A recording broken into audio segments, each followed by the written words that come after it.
There's a new Binance IEO coming to the market. Let's talk about how to get involved with it and what's so special about it. Meanwhile, India decides to propose banning cryptocurrencies, and Bitcoin decides to take a little bit of a dive on us. Let's break it all down in today's exciting episode of Breaking Bitcoin.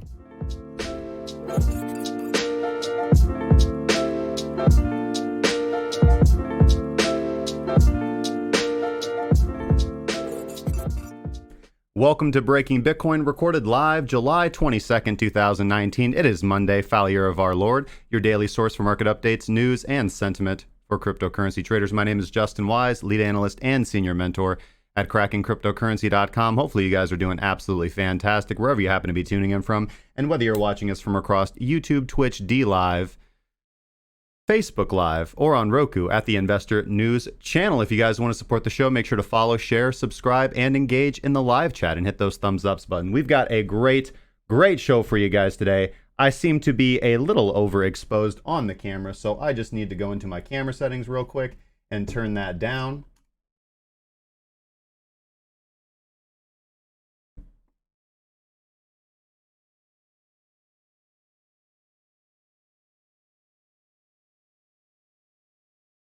And fixed. All right, guys. So thank you so much for bearing with that. Of course, new studio, new setup, a little bit of new furniture in here. So just taking time to get used to it also. Thank you guys so much for joining us. And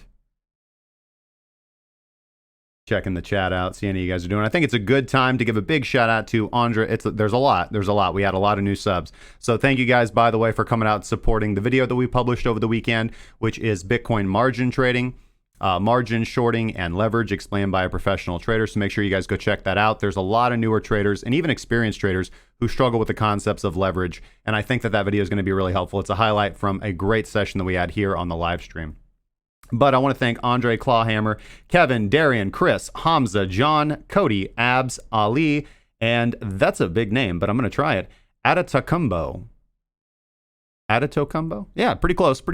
Thanks, guys, so much for joining the community over there on YouTube. And, of course, Ossifoy, kind of like Ossify, but with a foy, so clever. Thanks for joining the community over there on Twitch, my good man. All right, we got a lot of people in here this morning, and we're going to have a fantastic show for you today. We're going to talk about Bitcoin's price. We're going to talk about the positions that I've put on. We're going to talk about future price. We're going to talk about technical analysis, and we're going to talk about Iran banning cryptocurrency. What effect is this going to have on mining? We're going to talk about the new Launchpad IEO, which is the replacement of TronBet. It's going to be called Wink, and we're also going to be talking about Bakkt and a couple other things as well, crypto inflows and outflows and how those can play a part in your trading. But of course, let's start today's show off, as we always do, and give away some cryptocurrency. So, of course, we give crypto away every day on this channel. And, of course, let me pull up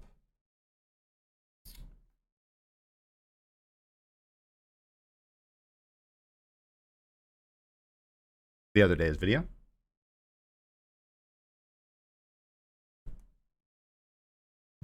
Thank you so much, Blockchain Gains. Highly appreciate it. Rickie Thompson. Morse code. Good to see you guys. Cryptonomics. Chad. Dan. Let's get this party started. Wallpaper's the same color as my head. Lols. You know, I was thinking about, we've talked a little bit with my team about painting the walls green to kind of do a green screen and do interactive backgrounds and fun kind of stuff like that. But I'm not going to lie. As I said with my blue background, and as I still say with my gray background on my charts, it's very calming, very soothing. You know, pink is the color of power. You go back far enough. You know, they used to swaddle girls in blue blankets and boys in pink blankets. All right, so Friday's video was Bitcoin sentiment split at 10.5K, CFTC investigating BitMEX, and China legally protects Bitcoin. So if you guys did not get a chance to go see that video, highly recommend you guys do. It was a great one. And let's switch over into the live scene. Cool. And we've got 11 potential winners, so congratulations to whoever wins, and best of luck to all of you. Ding, ding, ding, ding, ding. Rickie Thompson, man, I see you in the chat right now. What's going on, my dude? Rickie Thompson, you are the winner. And he says, do I have an opinion on Bakkt entering the market on Monday the 22nd? I do not, because they're just testing, all right? They are just testing their physical Bitcoin futures contracts. So do I think that it is going to have an effect on price? Do I think that Bakkt is going to have an effect on price? I mean, we can see that the effect that the CME had on price as soon as they entered. So let's just put this, we'll kind of talk about this a little bit when we go to the charts. But let's look at this from a purely, I would say, just analytical standpoint, kind of cold and calculating. When the CMEs entered the futures market for cryptocurrency, for Bitcoin, and I mean, we were in a massive run up. We were in a parabolic rise. We were at 19, around that vicinity. We were actually at 17, and then it up thrust for a couple grand, and then completely dumped. I would say that we can see that the negative effect that cash settled futures had on Bitcoin. But of course, you can go back to that exact same period in time and look at the statements that were made by the directors of the CME, how they were going to tame Bitcoin. You can go you can go study the well-documented suppression of silver and other precious metal prices by cash-settled futures contracts. That is historically what they've done. However, idealistically, that is not what their intended role is supposed to be. Again, the role of speculation is a good role to have in the economy. A speculator is an individual that takes something that they consider valuable now, that the rest of the market does not consider valuable, and transport it into the future, into a time when it is more valuable, and because of that, they receive a return on their investment. That is the role of speculation in a free market economy. Now, of course, those investors are going to be rewarded quite handsomely for their speculative efforts. And again, just as I was talking the other night with a friend of mine about how, again, the free market works to give people what they want. It doesn't really make a whole lot of sense to be upset at people for what they want. Again, the only thing that you can do is try to change hearts and minds, which I would say is happening on a daily basis. So, and again, there is a difference between physically settled Bitcoin contracts and cash settled Bitcoin futures contracts. So cash settled contracts, again, you can basically short sell without owning the underlying asset. And on Bakkt, that would be impossible to do because they're going to be physically delivered. So do I think that physically delivered futures contracts are going to be more beneficial to the market? Absolutely. But again, it all comes down to what, how many investors they get to trade on them. I think that, again, this is kind of untested, uncharted territory. So it's just going to have to fall for me into my bullish bias when it comes to Bitcoin investing in general. I think when it comes to investing in Bitcoin, all news is good news, and there's always a good time to buy Bitcoin. Doesn't really matter what price it is at. If you are looking to invest in Bitcoin for the long haul, for the fundamentals, for the technicals, for the way that it's going to change the world, for the way that it's going to replace fiat as a world reserve currency, then there is never a bad time to buy Bitcoin, because when you invest, you are buying something to hold it basically forever. And you just go in with that mindset and you don't worry about it. You just buy it. Just buy the damn thing. You don't worry about whether price goes up or whether price goes down, because that was an investment in your future, very similar to the role of a professional speculator.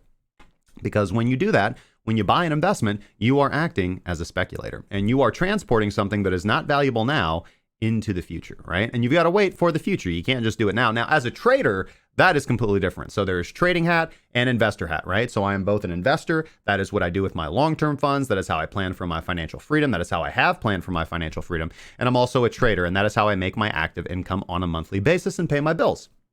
So when it comes to a trader, you have to be more nimble. You have to respond to the market. You have to be a reactionary trader, as I am a reactionary trend following trader. So I look for trends to be established on different time frames, and I look to take trades in that direction, and I look to seek the difference in the profit from my entry and my exit again.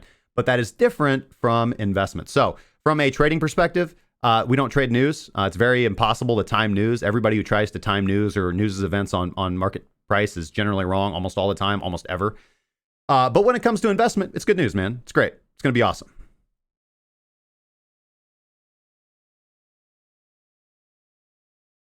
And you're going to have some significant funds to be trading on Bakkt. Yes, Thelonious, Bernard, Burning Legion. What's good? Just like Jeffrey Epstein. Stop it. All right, so let's get to the charts, guys. And Rickie, if you get hold of me in the Discord at JustinWise5696, I will tip you some crypto. All right. So we were looking at BNB USDT. You guys can see what I was kind of looking at the price of BNB USDT when I was looking at, okay, is this going to be a good thing? Of course, we got a Binance Launchpad IEO coming up. Generally, one would say that is baked into the price. However, individuals, the snapshot period doesn't begin until the 24th, so you've got 2 days. So I think there is an opportunity there. Typically, we've always seen, if you go back and chart it, again, you have to have BNB to participate in the Launchpad IEO. So one would say that it's probably a good idea, or potentially a good speculation, to pick up some BNB and let that carry into the future. Again, as we typically do when we have talked about trading hard forks, when we've talked about trading other things of that nature, you typically want to buy the rumor and sell the news. So you want to typically sell directly before the snapshot of the IO. And one thing to keep in mind too, and we'll get into this more when we get into the part where we talk about the Launchpad IO and Wink, is that You don't actually have to hold the BNB all the time. You just have to have the BNB during the snapshot period, which is at the daily candle close, 0000 UTC time. So, some traders might be snatching up BNB and letting go the BNB. Again, you've got to have about 50 BNB, and that's not a whole lot of money. Again, you get the maximum number of lottery tickets if you do hold up to 500 BNB, which does become more of a significant chunk of change. But just keep in mind that a good speculative trade on BNB is not just guaranteed just because there's an IEO coming up. But again, it does fall into the realm of maybe, could be, might be good, which is sometimes as good as you're going to get with a trade. All right, so let's head over to BTC USD and start as we always do with an analysis of BTC. So as I talked about on Friday, what was I looking for? I was looking for a movement back up to the daily baseline and a potential rejection from there. Why? Because we are below the daily baseline and all of our indicators are bearish. We've actually added a new indicator to the stream. This is an indicator I'm going to be making some videos on as well for the members in the premium section. This is my interpretation. This is my implementation that was actually shared with me by one of our analysts in the group, and I've made a few modifications to it. I plan on making a lot more modifications to it actually. But it's pretty fantastic, and it is potentially going to replace an indicator that I was using in MT5, which is to identify volume. Now, this is going to, once I get done with all the iterations that I want to do, but I thought it'd be a good time because I've been messing around with it for a few weeks, and I really like the way that it interplays and filters my trades. I thought it'd be a good opportunity to introduce it on the stream and just talk about it a little bit more. And of course, that is the volume price confirmation indicator. This is actually a modified interpretation with the Fisher applied. Of course, we've talked about the Fisher transform. All right, Aaron Weber, first time viewer. What's going on, my good friend? Can you trade GBTC or CME Bitcoin futures on Robinhood? You cannot trade a CME Bitcoin futures on Robinhood. You can only trade CME Bitcoin futures on CME. Can you trade GBTC on Robinhood? I don't actually know. Let's find out. All right, let's go to my Robinhood app. Where is it? There it is. Sign in using your fingerprint. Thank you. All right, investing. Ooh. Get level 2 market data with Robinhood Gold. Don't need it. Search GBTC. Grayscale Bitcoin. Yes, you can. $13.10. Ah, this stock is not supported on Robinhood. So, nope. But I will say that if you look at the yearly chart, it's booming.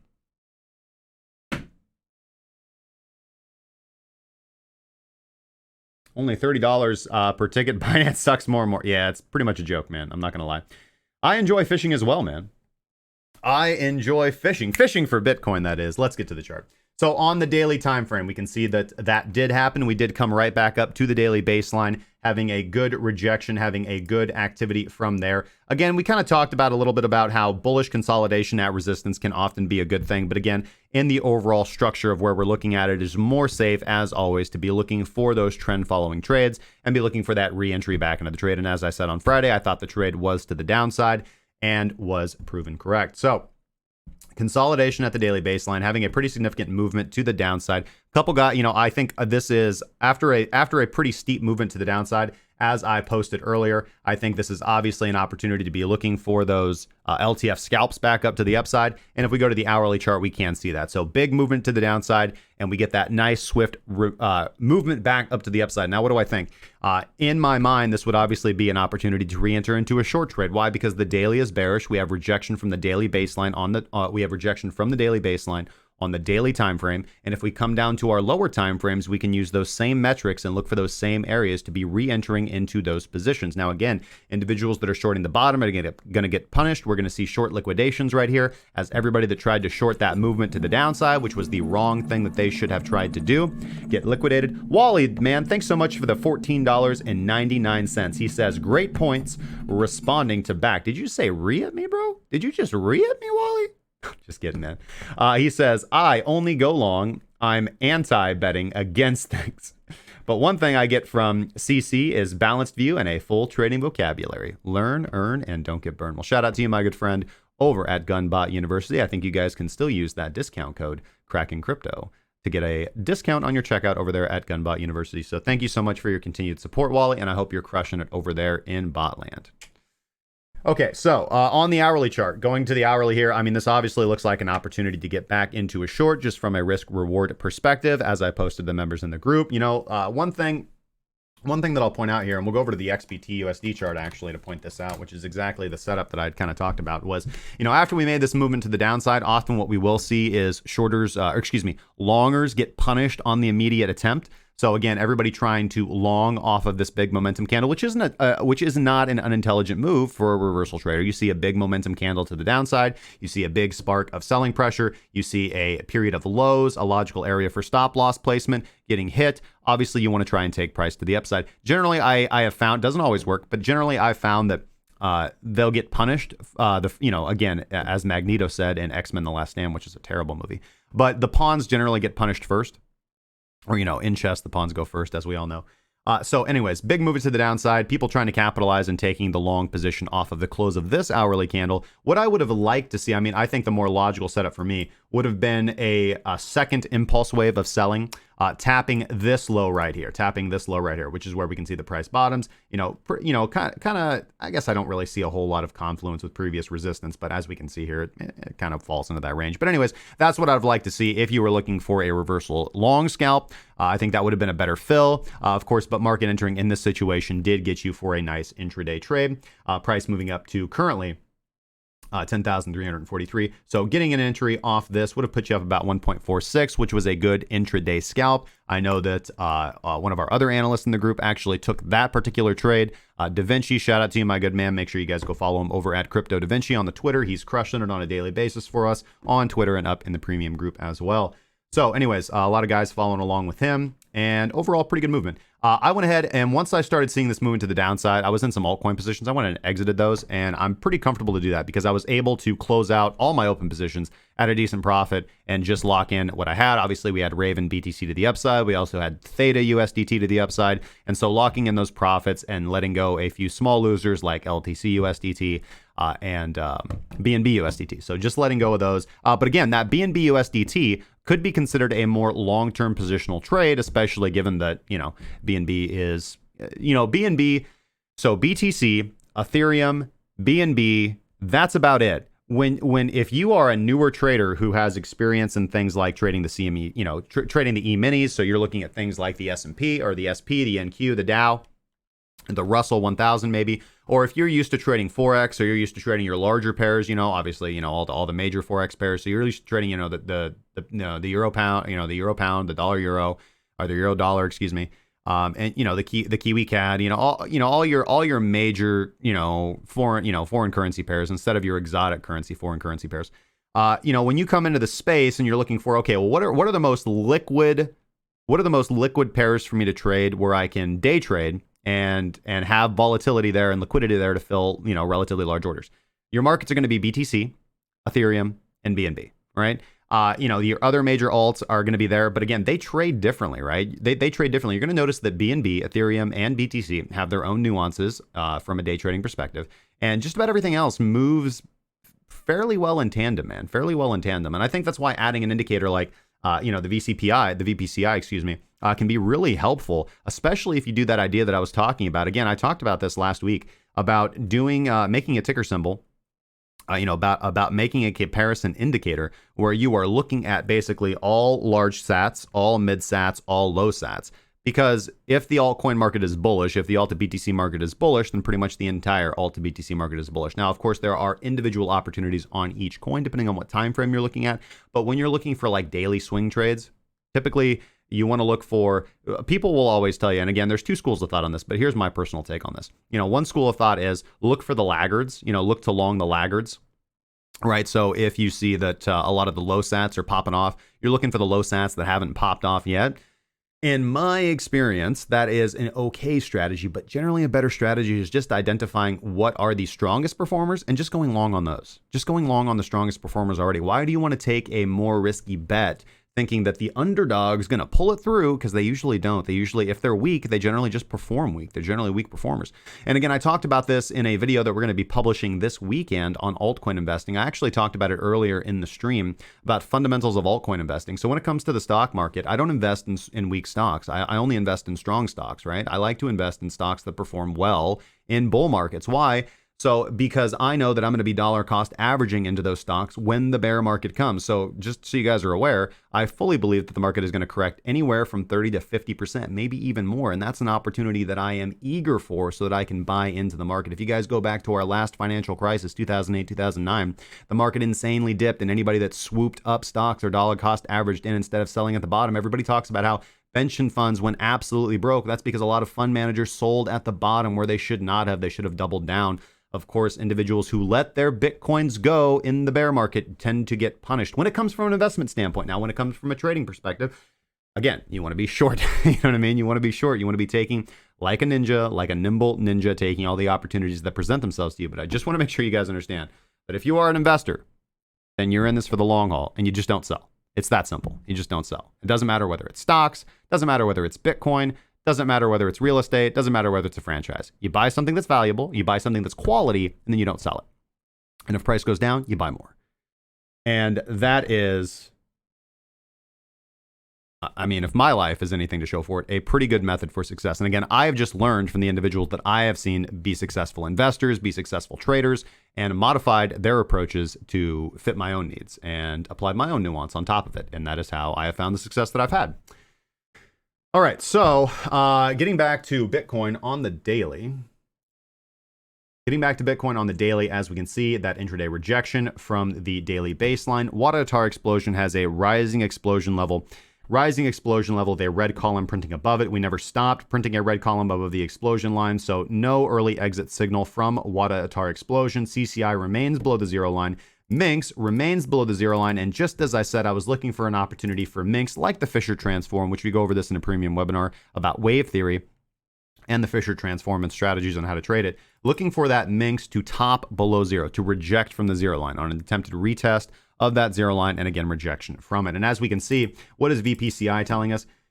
VPCI is telling us, again, if we look on the interim, there's a couple different ways to interpret this, right? We have a falling trend and a falling VCPI, which one potentially might interpret as bullish, actually, because again, the trend, the volume price confirmation indicator is not confirming the trend. The other way to look at this is that VPCI is bullish because it is above the zero line, okay?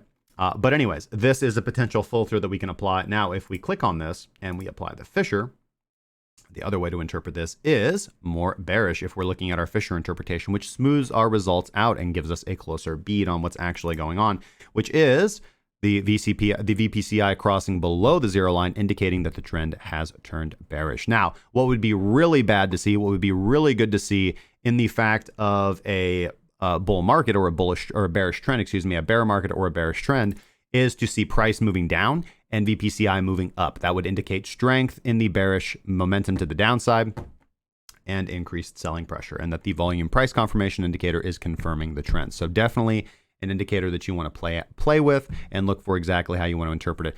I have not, I'm still running it through my tests, because ever since I have started playing with this and this iteration that has come across my desk, I've added my own nuances to it. This is the best version of this indicator that I've seen. I need to apply this to my backtesting strats and see how good of a filter it does. I'm just going off anecdotal data, so I thought it would be a good indicator to display on the stream. So just sharing that with you guys a little bit.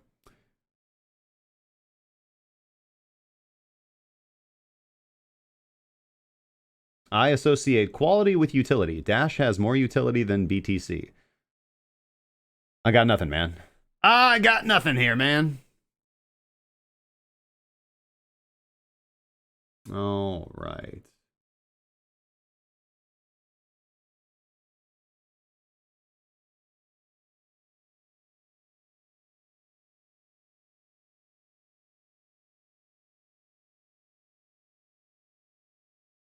Artilla.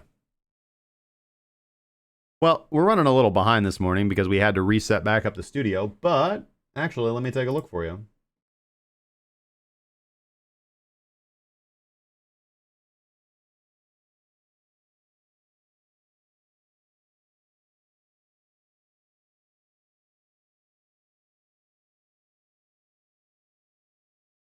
All right. You're good to go, man.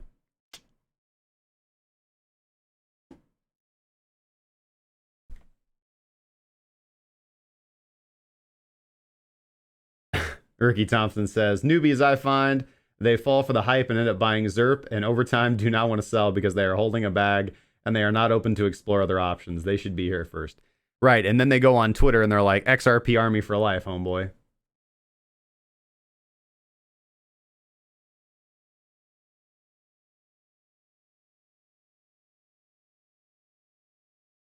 Are we going to get a death cross on the 4 hour? So again, I don't really pay a lot of attention to death crosses, my friend. The crosses that I really care about are going to be the 1355 EMA cross unders, not the, I don't know, the 5200, I think is what people typically do for a death cross. I've never found that to work very well for me. We already got the death cross over here in my estimation. And again, that ushered in the bearish trend on the 4 hour time frame, as we can see. We're yet to get it on the daily. We are in that again. The croc. We are death spiraling inside the jaws of the crocodile. So look where we're at. We are consolidating in between the primary baseline and the secondary baseline. And I want to go over. I used this example last week. Let's go look at LTC USDT. Here's LTC USDT, and we can see this exact same thing play out. In fact, if you go look at most major USD or USDT pairs, you can see this exact same phenomenon play out, which is where we are in a bullish trend. We break the primary baseline. We start getting short signals. We have an initial spike back up, and then we end up consolidating within within these boundaries of the secondary baseline acting as support and the primary and tertiary baselines acting as resistance for about a week, maybe a little bit longer, about 10 to 13 days. And right here. And then we break to the downside pretty violently. So again, if we look at that example and we go back to XBT-USD again on the daily, I don't see a whole lot that looks very different from that. We are in a ranging environment. So again, when we are ranging, then you want to adapt potentially a strategy to ranging, or as a trend following trader, you just don't want to trade. You want to look for assets that are trending. And again, sometimes it's just best, as I've been recommending for almost 10 days now, stay in that 1x short. Just stay in the 1x short. Hedge your position, stay 1x short. You don't have to take a trade every day. There's not always a trade to take. You can go down to lower time frames if you want, but stay in that 1x short. We don't, when it comes to trading, we don't buy dips. We buy into established trends. When price is bullish, we take it to the upside. When price is bearish, we take it to the downside. And when price is ranging, we don't do anything because that is dangerous. Or we stay hedged. We go down to lower time frames and we take our intraday speculative trades and we have the success that we're going to have. And the results that you're going to get, which you should be logging on your trading journal, are going to be telling you, should I be taking these intraday longs or should I not be taking these intraday longs or shorts? Your trading journal is going to reveal all about the efficacy of your trading strategy on whatever time frame you're trying to take trades on. So anyways, it is 12:30. It's time to move on to Ethereum. Let's go over to the BitMEX chart. And again, as I said on Friday, very, very, not very pleased with Ethereum. It is a laggard. You don't long the laggard. You don't, people kept trying to tell me that, well, Justin, look how weak Ethereum is responding. Relative to our moving averages than Bitcoin is. And that is because it is weaker. It's because it's weaker. Why do you want to long the weaker asset? It's going to perform poorer. Right now, Ethereum put in a very nice volatile move to the upside. Ethereum does tend to move with more volatility, but again, this was not our trade. The reversal trade was not our trade. We don't take reversal trades. Why would we be looking to long something on a daily time frame when we are below the daily baseline, below the secondary baseline in price? And in fact, on top of that, we have gotten the daily death cross, if you guys want to call it that. I just call it the baseline cross under. On the daily time frame, with 13 crossing and the tertiary, even the 21 crossing below the 55. That is significant to me. That indicates bearish trend. And one could take that again over as, since Ethereum is moving with more volatility, looking at Ethereum as a leading indicator for Bitcoin's pending bearishness. Again, Bitcoin in that the jaws of the crocodile right there, that consolidation period in between the secondary and the primary baseline, where we've seen everything almost to a T reject to the downside from there, correct to the downside. So when Bitcoin is above the daily baseline and bullish, I'll be looking to take longs. If Bitcoin is below the daily baseline and bearish, I'll be looking to take shorts, unless I'm taking potentially some discretionary trades, which sometimes I do from time to time. But again, when you are newer to trading or when you're looking for your strategies, when you're looking for good, reliable setups, just stick to your strategy and don't worry about the discretionary things. I have the discipline and the patience to do that, and I can also stomach the L's if they so turn that way. But as a newer trader, it is absolutely critical to divide or to create that mindset that I am a consistently profitable trader. And the only way you can do that and also have data to backtest your results on and know what is the efficacy of your trading strategy is to stick to your strategy and not to stray from it.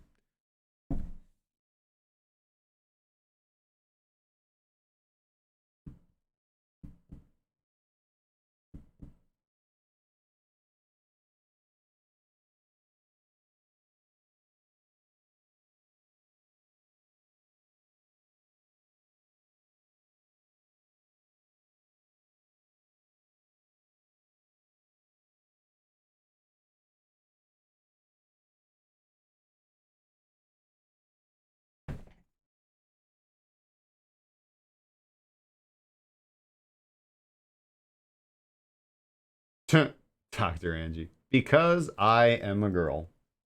Don't tell everybody.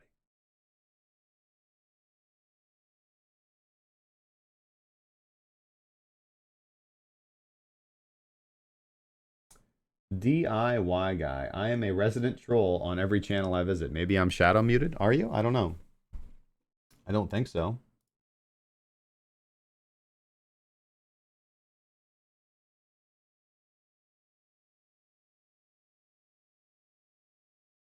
I don't think you're shadow muted.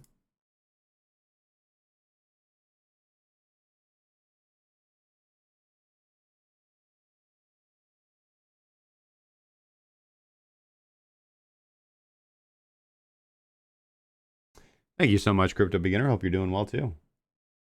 It would be nice if we could overlay that ZL VPCI on Minx. Yeah, we could. Watch this. Da-na-na-na!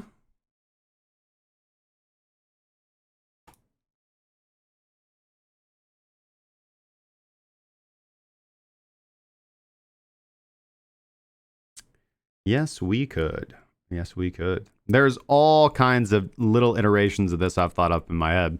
For example, what if VCPI crosses above the zero line here, and then we take the trade in the direction of whether price is above or below the daily baseline? Or we look at another initiation indicator to give us directional bias. For example, we could use Minx right there. Look at where the crossover occurs when we're getting the short signal. You take the trade to the downside. There is a little bit of drawdown. You're in consolidation for a while, and then badoom, badoom. Very profitable trade. Of course, this is Ethereum. Excuse me, my bad. But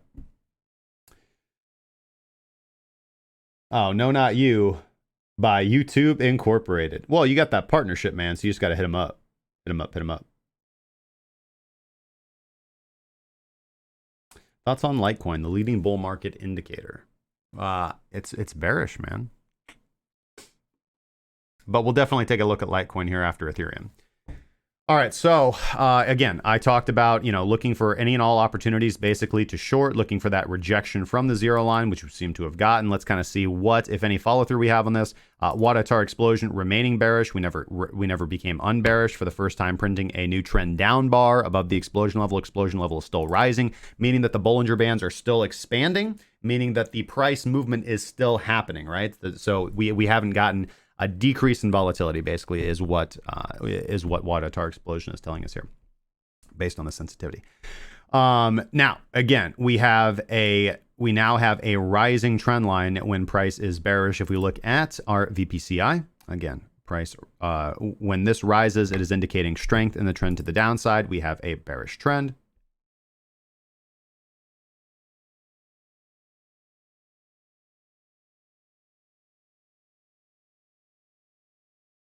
Litecoin flushed itself.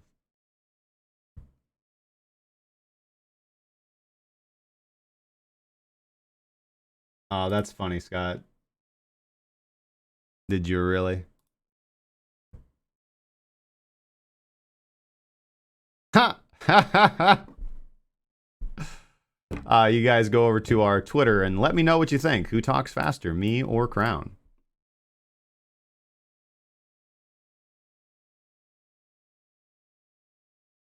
I'm gonna say, I don't know.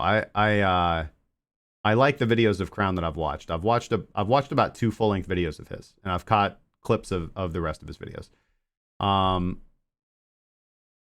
You know, I kind of want to click on me, but I don't want to, you know, be bringing this W in by myself, you know. So I'll let you guys vote on this. We'll check on this at the end of the show. Back over to Ethereum. Let's go down through some lower time frames. What did the 12 bring us this morning? The 12 gave us that really nice opportunity for that reversal trade. We did have the 12-hour short signal. Obviously, we can look over here and see that. Did we get the long signal? Yes, but of course, was Wadatar confirming in any way, shape, or form? Absolutely no. CCI was below 0. And then, you know, again, what do we have here? We have RVGI crossing over on this current 12-hour. That's going to coincide with the daily candle close. But again, looking at our morning, not a very good 12-hour signal, of course, coming in at 7 o'clock in the morning, which is when my 12-hour candle closes. But again, good opportunity to be looking for that reversal speculative short. I know some guys in the group took it, but again, just something more often for us to be staying out of. Let's take the Fisher off. And when we look at it on the lower time frame, we can see it price moving to the upside and a very, very, very weak trend, right? So overall, and again, as you can see, daily, even the 12-hour trend is very bearish. So we did get that 4-hour short signal right here. We did get a 4-hour long signal over here. We would have been able to take it here, which would have set us up for a profitable trade to the upside. Actually, would have exited here, probably already taking our profits. And then here is another one, long signal and a profitable trade, getting rejection from the secondary baseline and popping back down below. So again, even on the 4-hour time frame, a laggard and weaker than Bitcoin, giving me really no interest to long the weaker asset in a trend.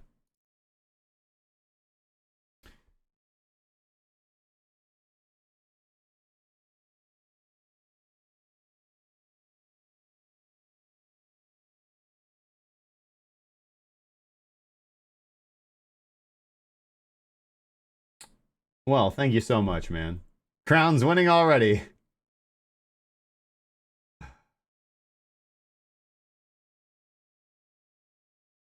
Crypto Beginner says, sorry, my man, I can understand you. Him, I gotta rewind and really listen. It's not how fast you talk, it's the quality of the information. Well, thank you so much, Dark Rico.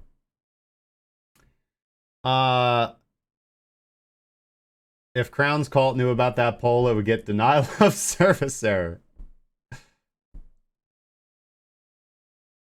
They would take down Twitter. Thoughts on CryptoFace and his market cipher indicator. I don't really know too much about it. Send me a link, and I will look into it. I looked at the market god repainting indicator. I didn't really like it that much. Yeah, it's kind of good, you know. But my big problem was that it repaints.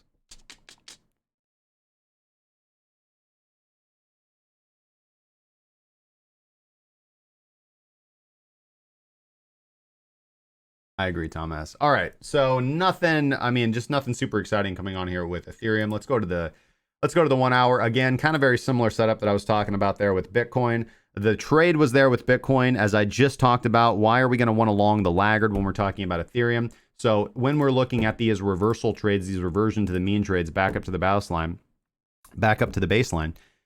is the percentage difference between, you know, Ethereum and is the percentage difference back to the baseline greater for Ethereum? Absolutely. Is it a trade that you want to take over Bitcoin? Absolutely not. Let's go back over and look at hold on a second.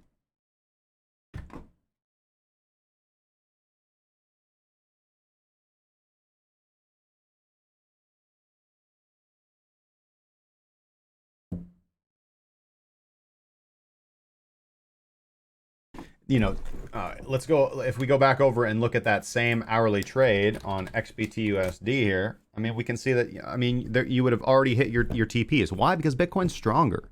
It's that simple. You always want to be long the strongest asset in any sector and short the weakest asset of any sector. Warren Buffett.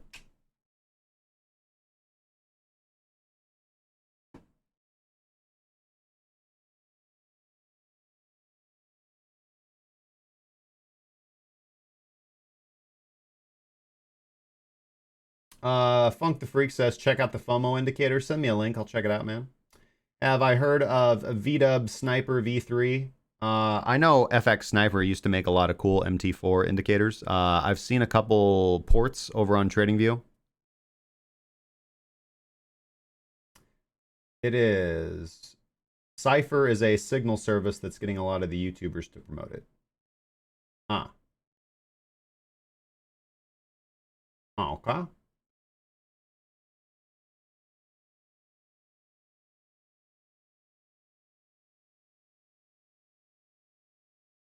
Yeah. You know, you can see how much we promote around here.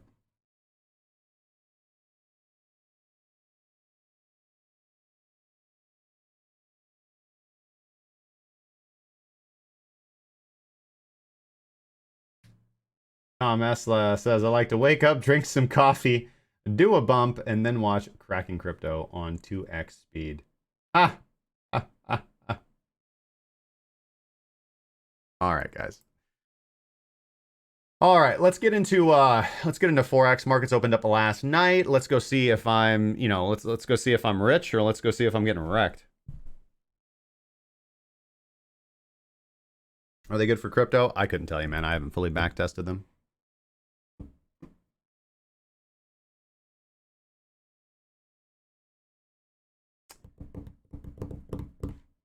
Yeah, let's do Forex.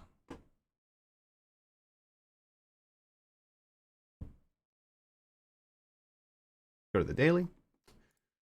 Daily on the Aussie yen. You know what I like about the Aussie yen? I talked about this earlier. Again, that same in the jaws of the crocodile. In that same jaws of the crocodile consolidation in between the secondary and the primary baseline. The only difference is this is occurring in the opposite direction. We are in the direction of moving from bearish to bullish on this asset. So I'm just looking for a nice, good breakout. We did get a continuation long signal on this currency pair on the 18th of July. Right before the weekly candle, or excuse me, right before the week closed for the Forex markets. Did not end up taking that continuation long, obviously, as you can see. If we look at volume, volume is okay. We do have volume above the zero line, but again, the trend is falling to the downside, often something that we will see in a period of consolidation. So I'd really like to see a nice volume spike and a good breakout here on the Aussie yen, and then I potentially take it to the upside.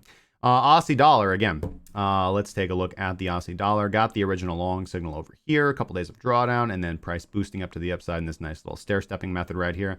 Yeah, everything would have given us a good confirmation, except potentially VCPI.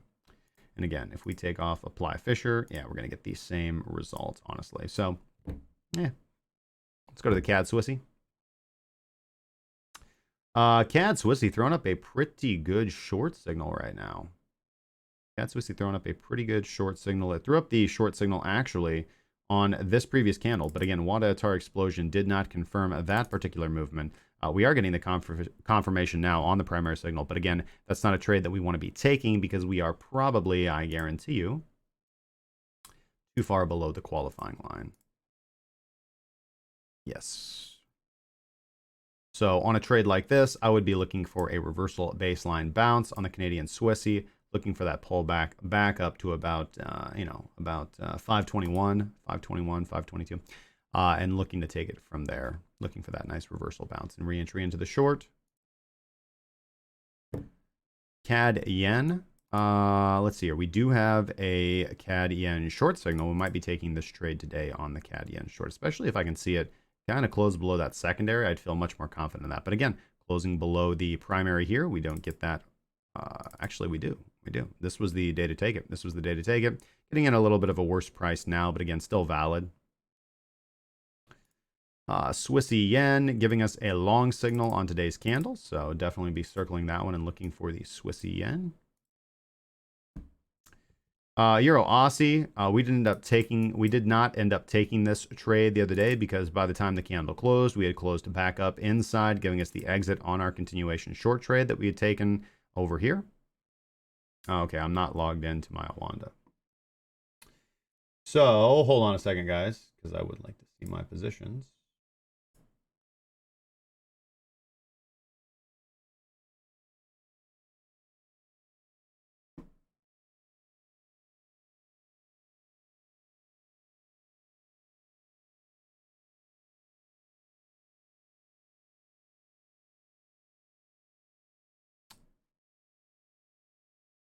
I've done this before. I just have to refresh the page.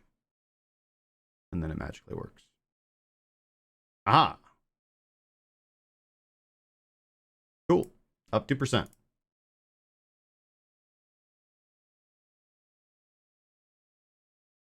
Boom. Hey, guys.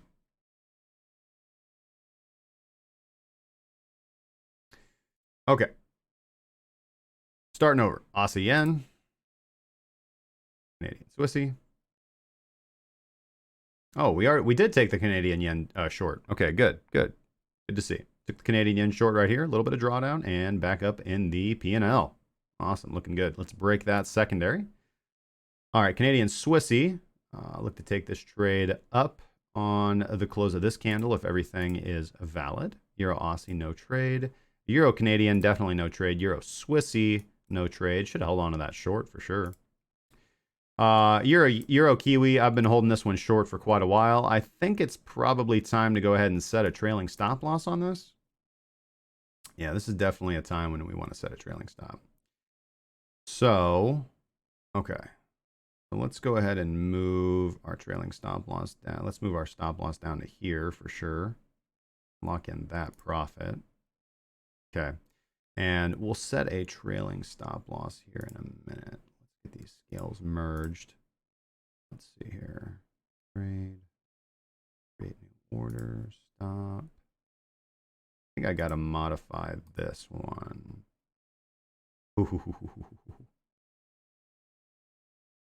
Modify order? I know how to do it on the regular platform. I don't know how to do it right here.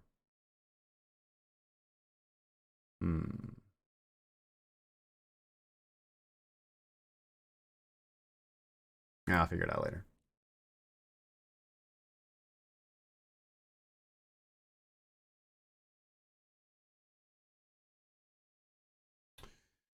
Euro pound, the gift that keeps on giving. Ended up taking it to the short side because we did close below the primary baseline. Getting a nice short signal on it today as well. Actually getting an opportunity to get back in at a better price coming up off the primary baseline. So let's see if we do end up closing above the primary baseline. We'll just exit. It'll be a short. It'll be a small L and we'll wait for an opportunity to exit. Took this one long here. Took profits here, here, and here again. Closing out at break even with the last little bit of our position. Actually, no, sorry. This is the original short. We did take profit right here. Euro yen did get the short signal, the primary short signal on this bad boy right here. Euro dollar, nothing to do on the euro dollar. A lot of chop. Pound kiwi, let's see here. Writing a continuation short. And definitely want to be exiting your short position today if you're writing that kiwi short. Or move that stop loss up. Pound CAD, nothing to do on the pound CAD. I don't see anything to do on the pound Swissy. Pound yen is a no trade. Pound dollar is a no trade. Kiwi dollar. Again, I talked about missing this one on July the 11th. Rickie Kohler, thanks so much for joining the community over there on YouTube, my good friend.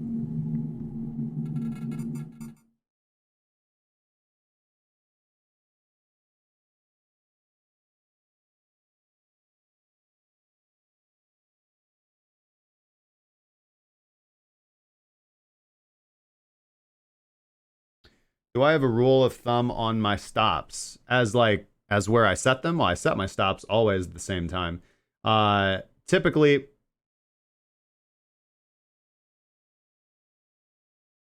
when it comes to trailing stops, it's not 100% arbitrary, but it's typically like if we've hit take profit 3, like when we hit take profit 3, because I use 3 commas, it's always trailing take profit. So very similar on BitMEX or ByBit. Instead of setting that take profit 3, I just set the alert. And then when that alert goes off, I'll just go in. If price action just continues to rally, that's usually when I almost always put on a trailing stop. And I usually set the trailing stop back at take profit 2. And then if I see, again, there are some times where I'm going to tighten it up, just based on price. But in general, it's going to always almost be, the default is, and the way that I teach is when you hit take profit 3, you set a trailing stop loss at take profit 2, right? Or you moved your stop loss to take profit 2.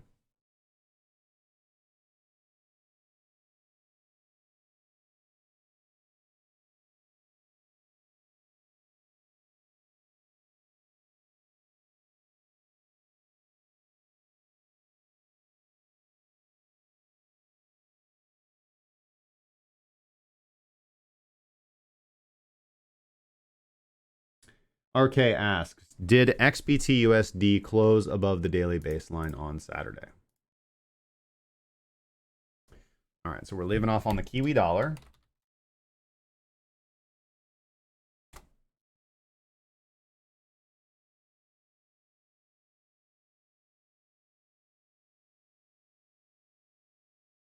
Looks like it did by a smidge, yeah. Let's see here. Price closed at 10,760. Yeah, it closed $2 above the daily baseline. We didn't do anything about it.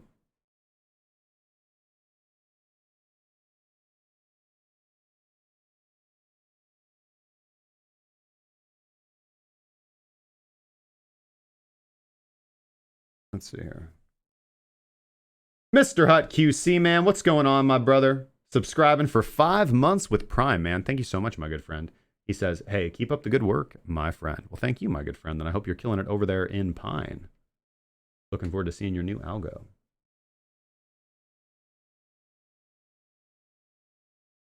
I skipped Litecoin. No, I didn't. Yes. Steve C says, Justin, what's up, bro? I took a nice little loss on LTC. Should I take an L or wait? As I always say, when people ask me that question, my default answer is always take the L. Because if you're asking that question, you are on the verge of turning a trade into an investment. And if you have reached the boundaries where you should take the L on the trade, you just take the L, man. It's going to be so much better for your mentality. And you're going to be mad at me most likely if I'm like, yeah, sell, man, take the L. And then price goes up. Don't be mad at me. Again, strategy and discipline are going to produce more dividends than any, kajiggering of a trade in the short term. You know what I mean? There have been lots of opportunities in my trading career where I'm like, I'll just I'll hold on to this one. Oh yeah, price went up. Boom, sell, profit. Okay, that was close. And I've just tried to excise all of that from my trading my trading execution as possible, because again, removing all subjectivity from your trading strategy is going to produce more dividends over time. It's going to be better.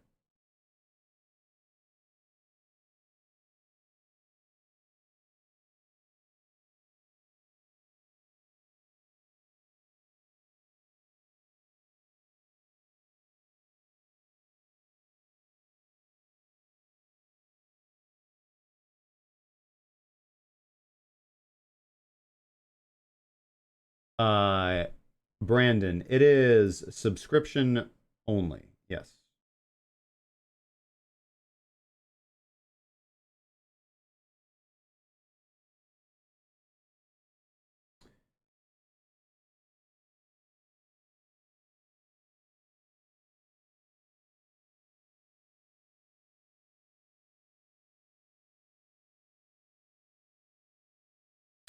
Yeah, actually, I go over that in one of my VIP Ask Me Anythings. That's hard. I do live 3 commas trading.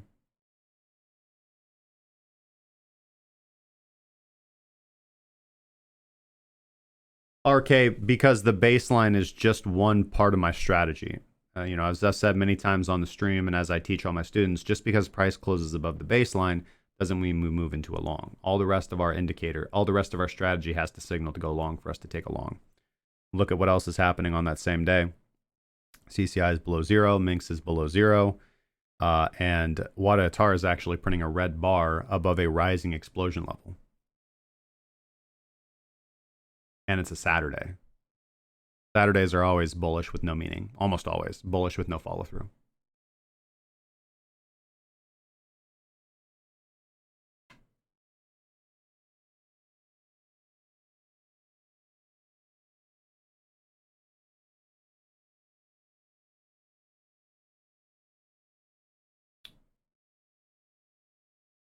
Guys throwing a lot of shade on an individual in here. I don't know. You guys are probably absolutely right. I have literally no idea what you guys are talking about with this indicator.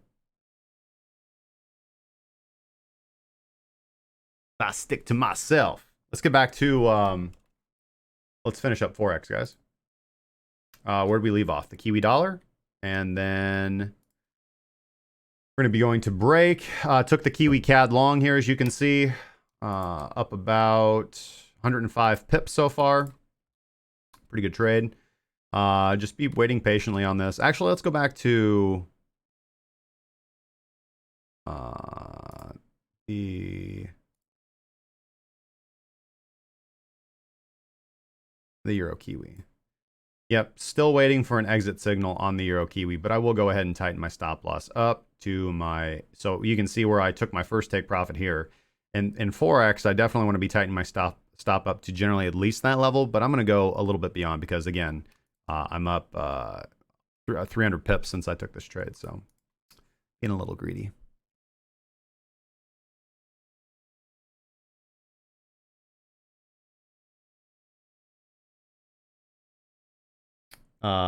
Literally 90 times a day, DIY guy. Literally 90 times a day. And I generally say, to the right. No, that's totally cool, man.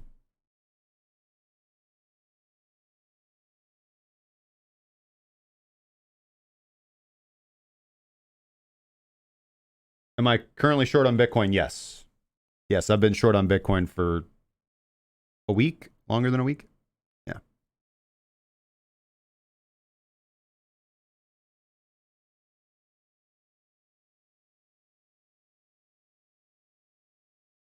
Okay. Let's see. We left off on the Kiwi CAD. Yep, Kiwi CAD. Let's see. We hit take profit 1. Stop loss is a break even. I don't really feel like at 100 pips, I don't really think it's time to move my stop loss all the way up. So we'll just chill on that. Let the market breathe. Kiwi Swissy, nothing to do. Kiwi Yen, again, talked about missing that trade on July, I guess the 10th is actually what signaled it. You see I went long here and took my profit there. But yeah, this gave us another good continuation long, giving us a good continuation long here. This is generally a situation where I want to see a little bit of a pullback. But again, look at what happened on the previous candle. We get that baseline crossover. Usually when that happens, just as we're seeing with Bitcoin right now, or excuse me, with Ethereum, usually when we get that baseline crossover, we do get a reversion to the mean setup trade, where we can take price back to the origin of the crossover or cross under, and then price generally continues in the direction of the dominant trend, right? But that is there to fake out everybody who's like, oh my God, it's a death cross, go, right? It's that you see the same thing happening on death crosses. I mean, statistically, go plot this out. Go to the daily and look at all the golden crosses and death cross memes, right? If you would have done the exact opposite, like I think it's 80% of the time, you would have made money every time. Like maybe 2 out of 10 times where you wouldn't have made money.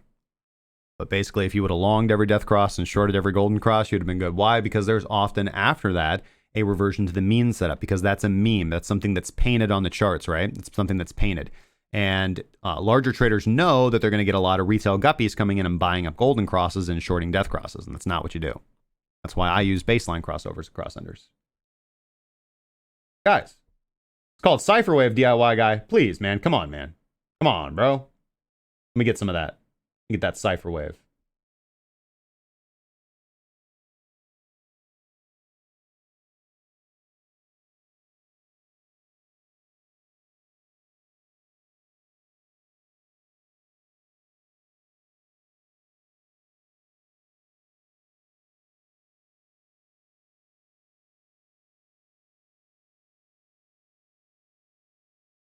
Hyperwave equals a fractal. No, it's kind of like,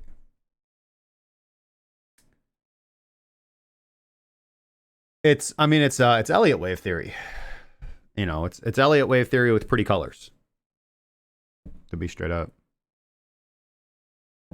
And I don't think that Elliott wave theory is a good theory. But that's my personal opinion. I don't, anything that's subjective, you know. I mean, here's why I don't like Elliott wave theory. Because in traditional markets and in Forex and in crypto, I see people who have been trading for less than a year. And they're like, yeah, man, listen, this is a truncated flat wave, XYBC D to the Q squared, up, down, left, right. So clearly if we draw a 98.6 fib, clearly price is going to go bink, bink, ba-bum, bomb, right? You know?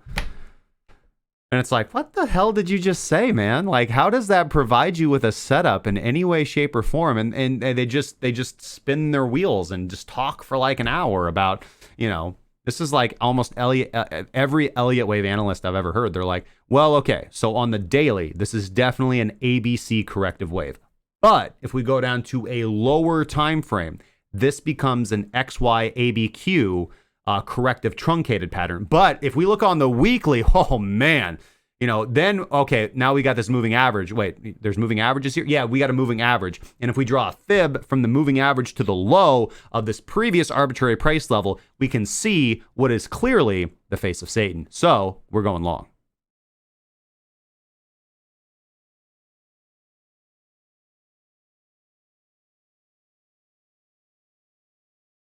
Is that new volume indicator similar to the OBV? It's not. It's not. It's not. I mean, it kind of is, but it's not. It's looking at the trend as well. OBV is more. I mean, yeah. They're pretty similar. OBV is looking at volume relative to historical volume, and this is looking at a few other things, especially with the Fisher applied. Truncated waves, man. Nonsense.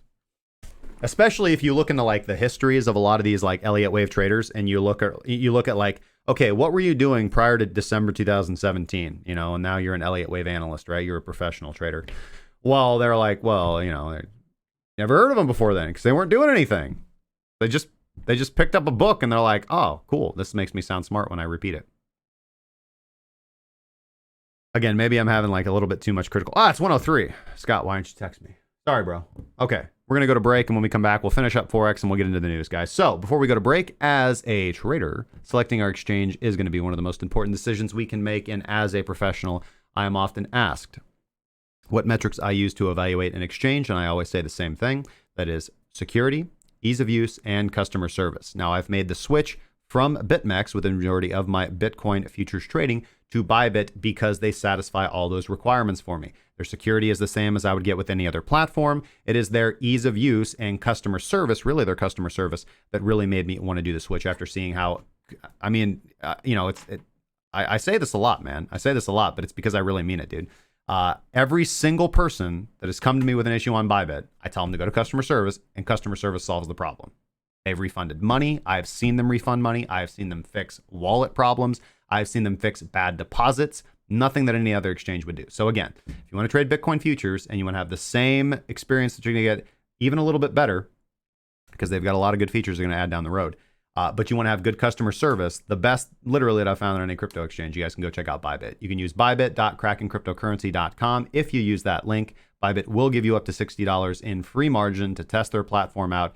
No cost to you. So if you guys want to test the platform out for yourself and see if it is the right fit for you, again, that's bybit.crackencryptocurrency.com. We'll be right back, guys. Don't go anywhere. And let me get your chart requests in the chat while you wait.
And we're back, guys. Thank you so much for hanging in there. And let's get right back into where we stopped. Let's see here.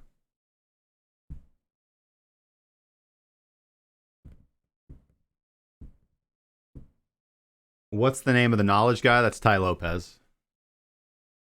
That's Ty Lopez for sure, man. All right. Anyways, dollar CAD. No long signal. We will wait and see on this baby. Pound Aussie, nothing to do. Dollar Swissy, nothing to do.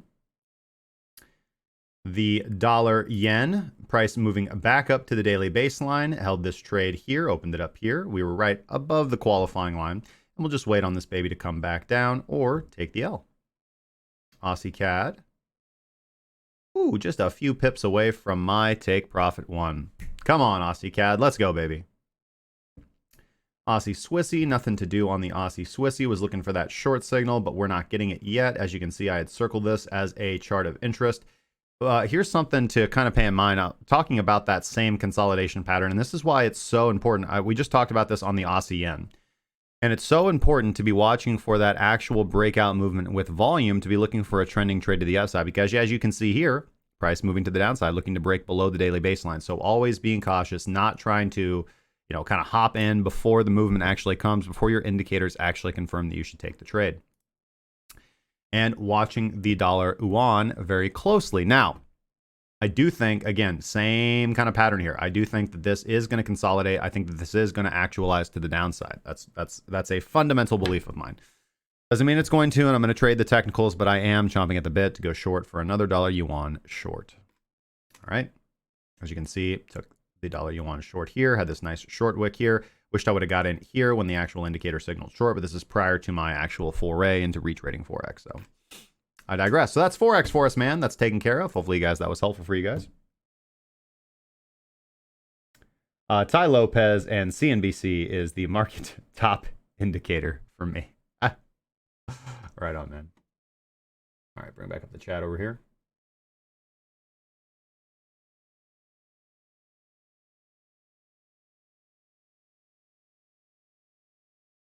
Cool. Okay, now on to the news. On to the news.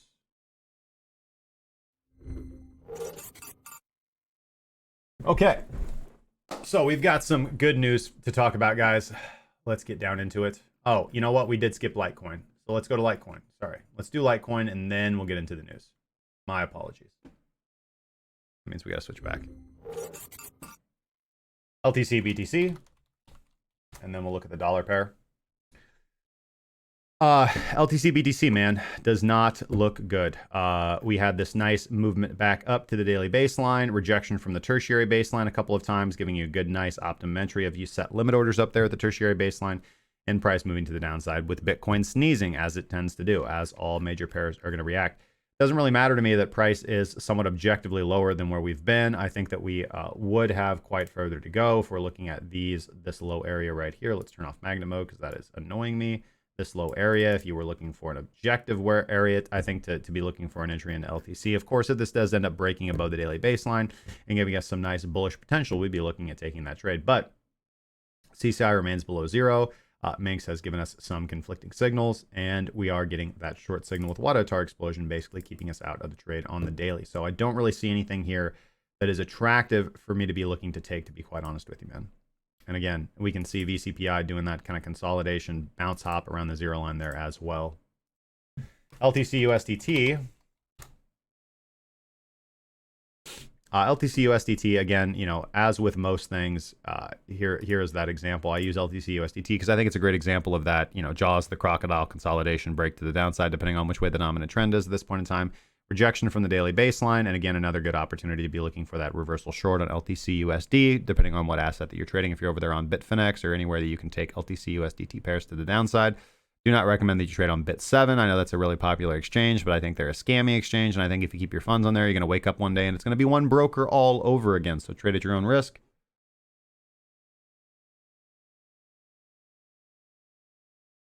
Dutch crypto. I did do the euro dollar.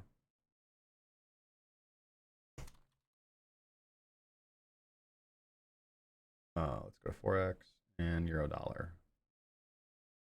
Yeah, euro dollar, I just don't see anything to do on the euro dollar, man.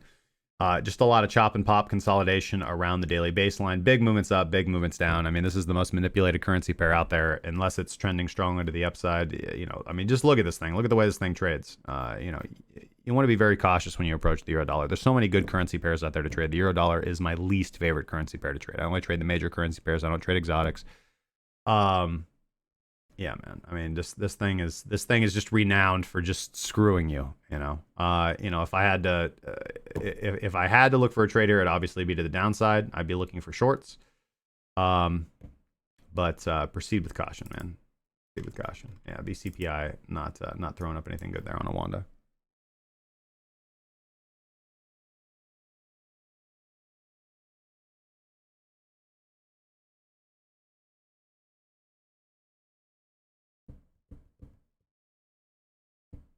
AEX, let's put that down in the request section after we do the news. AEX, and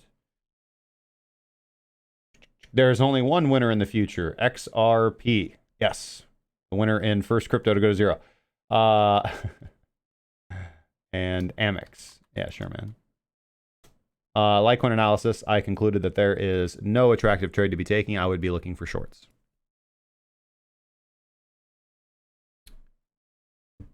Okay, now to the news.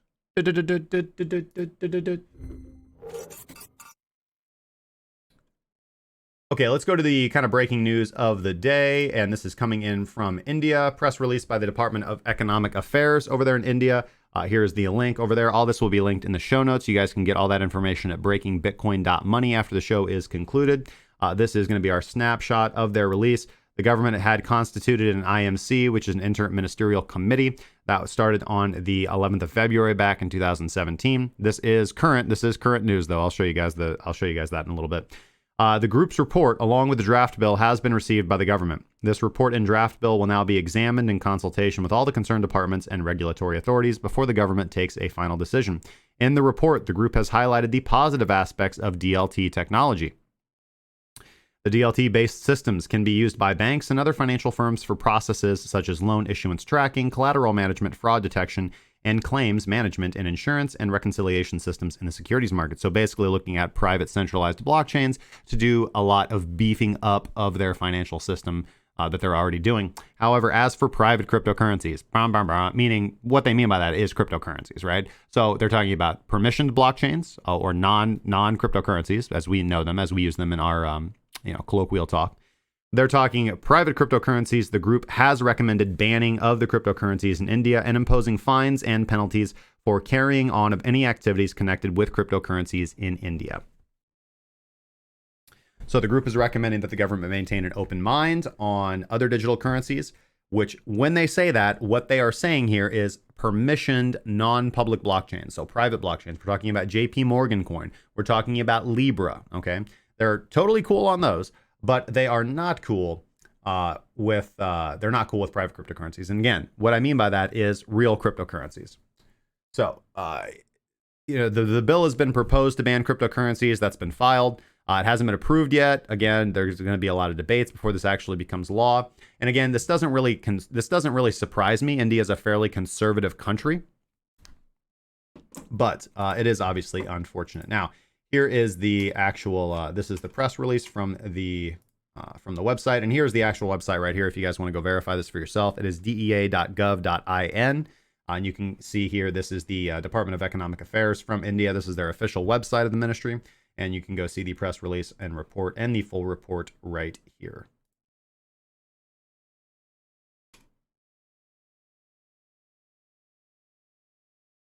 So this report was made. This group made this report on the 28th of February 2019. It's just now being released to the public.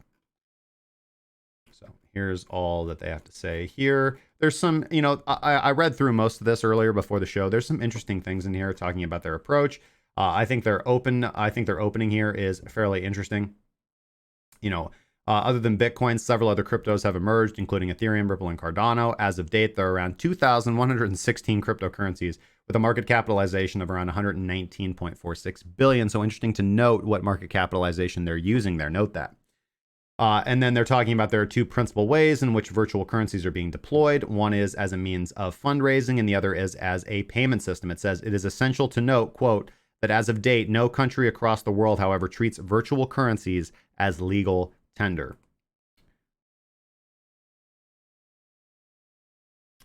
The concerns of the committee are therefore narrowly focused on non-official, i.e. real, digital currencies and not on the underlying technologies or VCs issued by government. Further, the committee notes that non-official virtual currencies can be used to defraud consumers, particularly unsophisticated consumers or investors. I would say that is largely true when it comes to altcoins, yes. Another concern from the use of non-official digital currencies is to the economy and the financial system with implications for monetary supply, particularly given their volatility and crippling use of resources, including energy. Again, we know that that's not true. We know that over 70% of Bitcoin mining is done with renewable energy sources. So again, that is just a misconception. And it is really important of us to start having that conversation with governments about the realities, right? So these guys are not very well educated on this report that they're putting out. I'm not saying that these guys are unintelligent, but again, they're just wrong on a lot of things. Now, are they wrong that a lot of consumer investors are going to have lost money and that it can be used to defraud investors? Yes, absolutely it can. But again, the reason why that is because people are not taught anything in schools about investing. The answer is not regulation. I've said this many, many times. The answer is not the government cracking down on what we can and cannot do. It is the role of us as human beings to educate our children early about the properties of investment and wealth. Most people are grossly uneducated when it comes to investment, how to invest money, how to save money. Most people have literally no money in savings. Most people live paycheck to paycheck. And the reason for that is not because of the wealth gap. It's not because the Illuminati run everything. It's not because anything that people want to say. It's not because Bernie Sanders or Alexandria Ocasio-Cortez. It's none of that. It's because people are perpetually and perennially uneducated when it comes to money management. They do not know how to invest. If you are in your 20s and you start putting $45 a month, $45 a month into a Roth IRA, that's $1 million when you retire. That means that if you do literally nothing else but invest into a Roth IRA, and I'm talking going your traditional stocks and bonds way, not a self-directed IRA where you can actually make much, much more, if you know what you're doing, by flipping houses or investing in small businesses or purchasing franchises or whatever it is. And again, I think that's a really good route for people to go. Get a Roth IRA. If you're in your 20s or in your 30s, it's fine. Or in your 40s and your 50s, it doesn't matter. You just have to put more in. You get a Roth IRA, you put money in it. And when that money is around, $100,000, probably take like 10 to 15 years.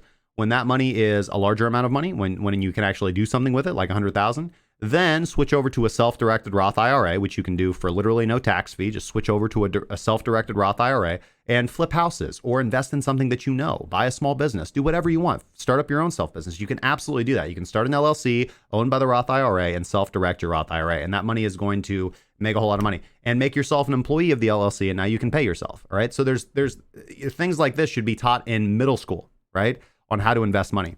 buy and hold investments, right? Investing in good things. Just people don't do this. People think that they want to just spend all their money. We spend so much on conspicuous consumption. People are wearing nice clothes. They have nice jewelry. They have a nice car with rims on it. They have no savings. They have no investments, and they think that they're winning in life. They're not. I live frugally. Almost all successful investors that I know, people who actually have real money and are successful when it comes to money, they live frugally. They invest their money. They pay themselves first. All right. So as soon as they get their paycheck, the first thing they do with it is set aside money to save and invest. And then whatever is left, they're allowed to spend. Most people get their paycheck, they spend it, and then if there's a little bit left over, they might throw in their savings. You have that completely backwards. True success comes from getting your paycheck or getting whatever your money is and putting some away for savings and investment first, paying yourself first, and then allowing yourself to spend the rest on bills. And then what is left over, then you can do your conspicuous consumption or buy some new pants or buy some new cars or whatever it is that you want to do with your money.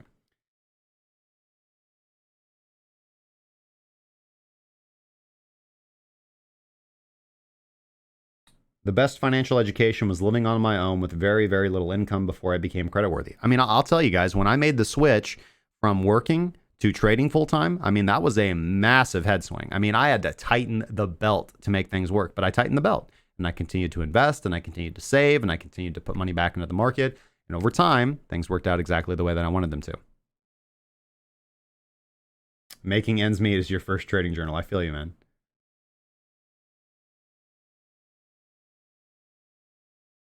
Hi, Justin. A lot of talk from a few reputable YouTubers like yourself around an upcoming token sale, Tixel. Can you check it out?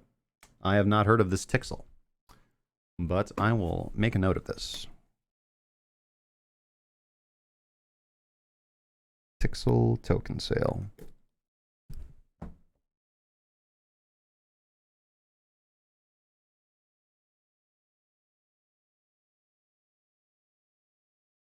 Okay, sorry.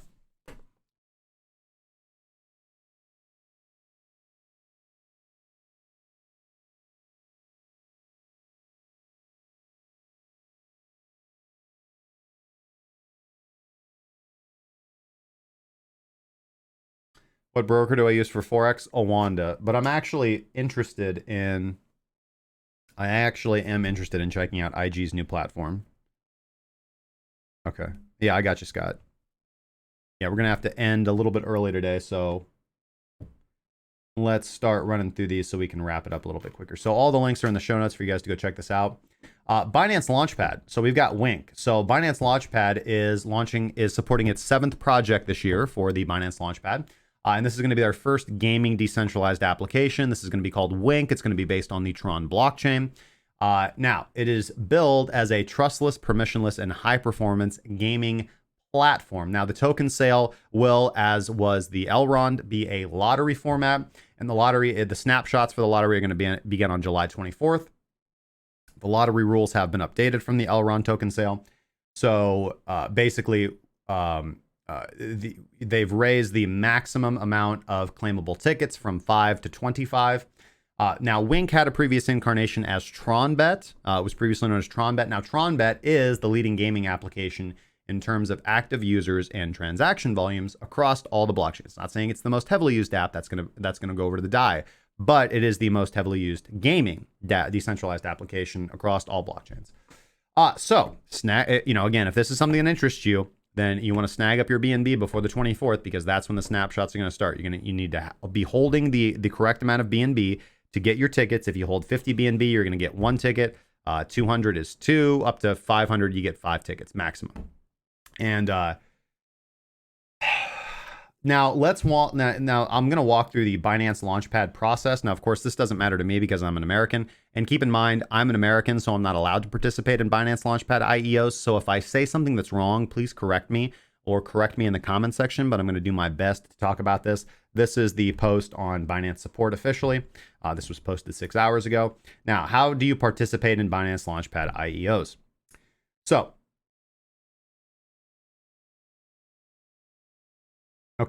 in order to get a lottery ticket, you have to hold A minimum of 50 BNB before the snapshot is taken every day at 23:59:59 UTC. So 1 minute before the daily candle closes every single day. According to Binance, it's actually at 0000 is when the snapshot's held. So you actually have to be holding that prior to when the snapshot's taken at the daily candle close, the exact moment. There are a total of 8 snapshots at the end of the week. The snapshots that are taken during these 7 days, plus 1 snapshot that was taken the moment you got BNB your wallet for the first time, since the IEO has been in preparation mode, or if the BNB was already there. Meaning you will get 1 lottery ticket after 7 days. Basically, one does not need to hold BNB the entire week. It's only important to have it present in your wallet when the snapshot is taken. Let's see here. So there is a total of 5 tickets that one can collect during an IEO. They've now raised that to 25, as we know. Now, by holding 200 BNB when the snapshot is taken during 7 days, one can get up to 2 tickets. 3 will give you 3 tickets, and up to 500 will give you 5. So just scale that on up. So you can hold 50. It's 50, 200, 300, or 500 are going to give you the more amount of tickets that you can get at the end. This is the way, if you hold more than 50 but less than 200, you can get 1 lottery ticket. More than 200 and less than 300, 2. More than 300 less than 4, 3. 4 to 500, 4. And if you hold more than 500 BNB, you can get 5. Now again, scale that on up because the maximum number is 25 now. Now, each lottery ticket is not allowing you, let's see here. Now, the lottery ticket is allowing you to purchase. Okay.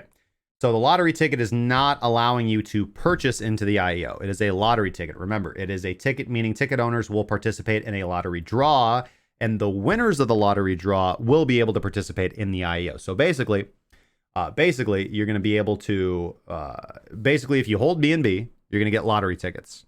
And then they're going to do a drawing, and whoever wins the lottery drawing can invest in the IEO. That's how it works. It's freaking weird. It's convoluted. It's convoluted for the same way that the Binance margin trading is convoluted. It's the same reason I don't like it, man. It's the same reason why nobody liked Poloniex margin trading.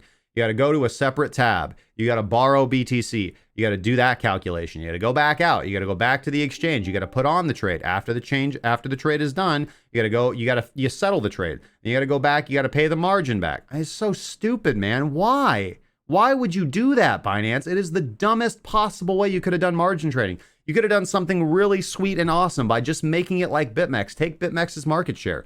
Take Deribit's market share. God damn, man. Just let a trader come in, deposit funds, and give them access to margin on certain pairs if they meet qualifications. But no, we got to go to a page and borrow and go. It's so stupid, man. It's so stupid. That's why nobody likes Binance margin, man.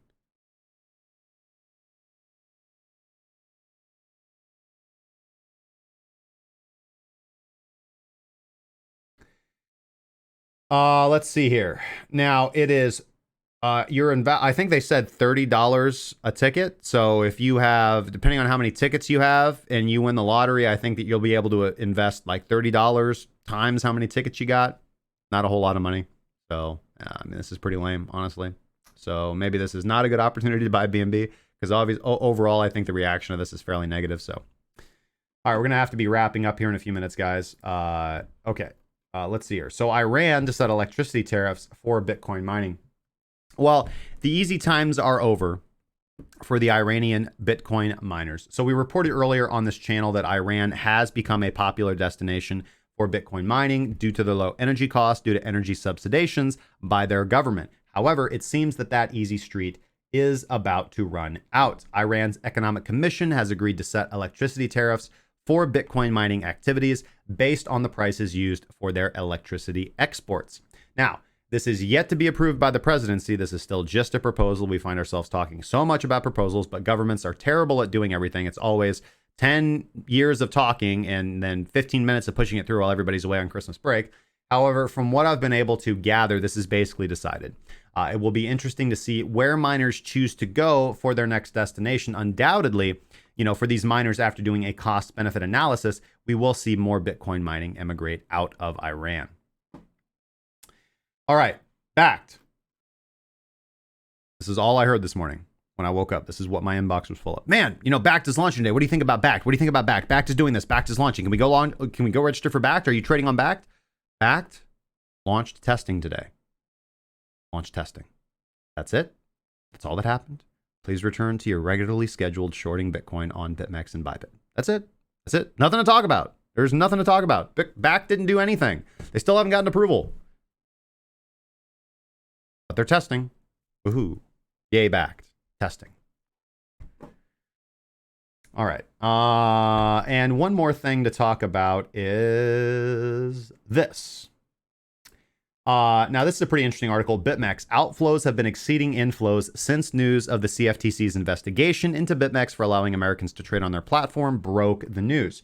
So, through various tweets, Token Analyst has been publishing estimations for the 24-hour on-chain BTC flows for 5 major exchanges. Now, while the majority of the exchanges documented have been seeing relative parity between their crypto inflows and outflows, so looking at our major exchanges like Binance, Bitstamp, Poloniex, Bittrex, BitMEX, on the other hand, saw $4 million over the weekend enter the exchange and $14 million leave. While most other exchanges had relative parities, Binance saw an additional $15 million in outflows. So this is something that I know there's actually an indicator for this, crypto inflows and outflows. There's a good video by Bitcoin Trading Challenge. Bennett has a good video on this if you guys want to check that out. It is definitely an interesting way to trade, and the thought process behind this is if more Bitcoin is coming onto the exchanges, it's not going on there to buy, it's going on there to sell. So that is a bearish sign. And if more Bitcoin is leaving exchanges than coming on it, that is Bitcoin moving into cold storage for long holds, i.e. that is Bitcoin that is not going to be sold. So price is either neutral or more bullish, right? So, now, Whale Panda, commenting on this, says, it's a normal reaction. I wouldn't say this is panic leaving, considering how much Bitcoin they actually have on their platform. It's more of a reminder for people who don't actively trade their entire stash to withdraw some of it. And I agree with that. I don't think this is a big panic rush to move all of our Bitcoin off of exchanges. I think that it's more a lot of traders who are more passive American traders are like, whoa, hey, I better pull that off because I don't really trade on there too much. So let me get that Bitcoin off of there. And again, you know, if you're not actively trading, you should have your Bitcoin in cold storage always. Never trust an exchange with your crypto beyond what you have to. And this is the beautiful thing about margin and the nice thing about an exchange like ByBit where I trade, because margin leverage allows me to deposit less funds and trade the right position size than I would have to deposit on Binance, for example. So I can trade $50,000 worth of Bitcoin over on ByBit, and I only have to deposit anywhere between $10,000 to $25,000 to feel comfortable about it. That allows me to keep that excess capital in cold storage where it is safe. Not your private keys. Not your Bitcoin. EST Network says, nice setup, Justin. I didn't know you were a Crunk fan as well. LOL. Seen you when he hopped on for like a second. Hope you're having a great day. Thank you, man. Hope you're having a good day as well, guys.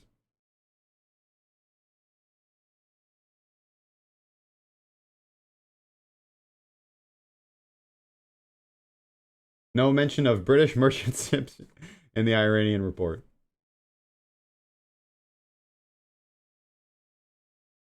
Exchange tokens can overtake Bitcoin price. You gots? All right, guys, we got to wrap her up, man. I am sorry, but that is what we got to do. I think we've got 2 requests on here that I'm going to go through real quick. Got some meetings today coming in at 2, so I'm going to have to be scooting on out early. All right, let's go to...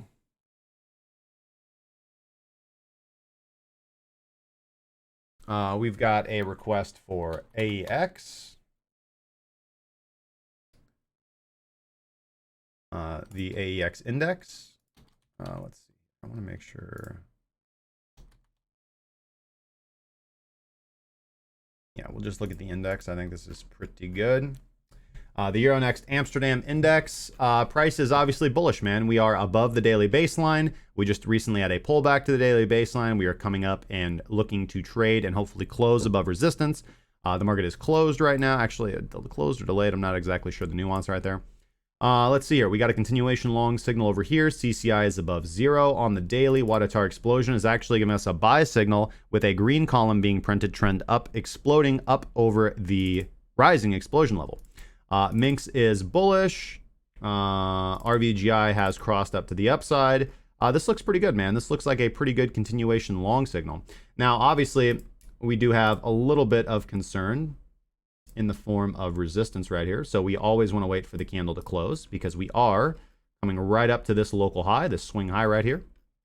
Logical area for reversals to take place. Logical area to short the market as well if you wanted to reversal short, but I'd say that this trend looks pretty good, man. I would say that this trend to the upside looks pretty good. We are above the daily baseline, i.e. I would be biased to the bull side. But again, I would like to see price close above that level of resistance, and if that should happen again, herd mentality, price should move higher on higher volatility, assuming price does not get rejected immediately, and that's the risk that you have to take as a trend following trader. But this looks pretty good, man. I don't see a good entry. I think that the better entry was, again, here's our first initial entry into this asset right here. The long signal we get right here. And RVGI got us out. Let's actually set this back to be a little bit less sensitive. There we go. RVGI still got us out right here at the open of this candle. And then we could have gotten back, on the next candle. We could have gotten right in on the next candle. If we wouldn't have, that would have saved us some drawdown. And then we get re-entry here for a trade and re-entry here. Good trade here. Good continuation long here. So one good long, one okay continuation long, most likely a loser, and then a pretty decent continuation long if we ended up holding it. And then one really good one. So yeah, I would definitely be bullish on this to the upside. Now somebody said AMEX. I think they mean the same thing. Yeah, AMEX. I think that was just a typo for AEX. So anyways, hopefully that was helpful for you guys. So with that being said,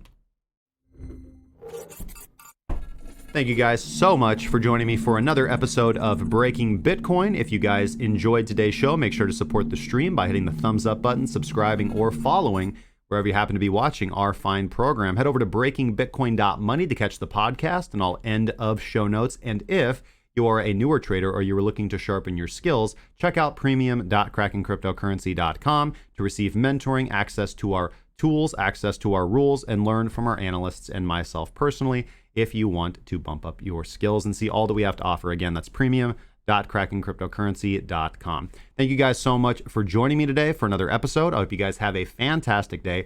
Make sure to trade safely. Don't do anything silly. Make sure that if you have any questions, comments, concerns, sarcastic remarks, and or death threats, to leave them in the comment section down below, and I will try to respond to you over the next 48 hours. Until tomorrow, guys, trade safely, and I'll see you guys tomorrow at new.